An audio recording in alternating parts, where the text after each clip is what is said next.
محمد نور آزاد مې نوم دی. ټي ټي پوسټ باندې یو ګورنمنټ میډل سکول ډاپکوټ. دا بچی دی، دا یتیم ها دی، نوید یې نوم دی. د ده پلور 12 کاله مخته په یوه حادثه کې هغه وفات شو.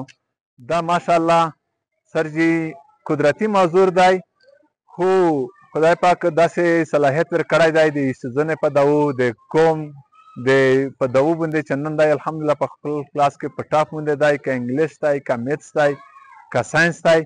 نو یو اټینډنس د 100% دی او اخلاق یې ماشاءالله 100% مؤدب ژوندکی دی. نو دا د می سره سټوډنټ دی، تاسو نن وزټ وکړه وم د سیکرټري ومولدل. دغه خو یقینا چې یوه مشکله جمع ده، خو دا خپل ډېر زیات سینسیټیو دی. دی همیشه دپاره پوښتنه کو، لیکل کو، ځون پیاوي. نو ټیچرون هم ډېر زیات تعاون ورسره کو. د دغه چې کوم یا فرماستر دی یا د کوم کلاس ټیچر دی، په هر کې په ده باندې خصوصي نظر وي، هغه بچون د ده سره تعاون کو.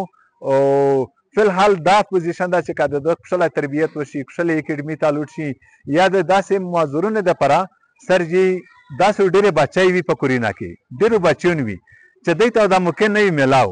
دا خو د دوی خپل همت دی چې روون دی. دا نه اوس الحمدلله په 7وي کې دی، په 7وي کې دی په ټاپ باندې دی په خپل کلاس کې. نو دا د توس تعاون په چار دی چې توس دا خبره لشکي. IGFC په خدمت کې خصوصي التجا دو چې په وزیرستان کې خو اسه هم وزیرستان پریشان دی، خلک د امن، خلک تعلیم نه پوتې دي. نو که چېرته دی داسې په یوه سکول بالخصوص زه دا درخواست وکړم چې دا د میز د ډاپکوټ په سکول کې دی د دغه دپاره یو باقاعده اکیډمي جوړه کړو چې میز په وزیرستان کې سروه وکړي.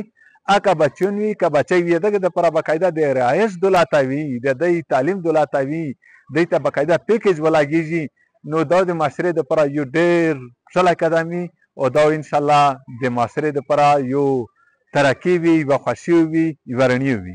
سر جي چونکې دنیا ترقۍ، خوښۍ او دا د تعلیم سره تړلې دي.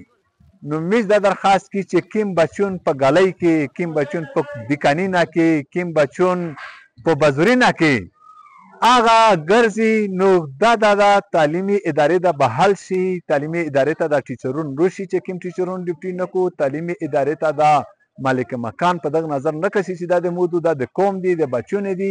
نو IGFC په خدمت کې زه دا درخواست کوم چې دی دا په دغه شي باندې خصوصي فوکس وکړو.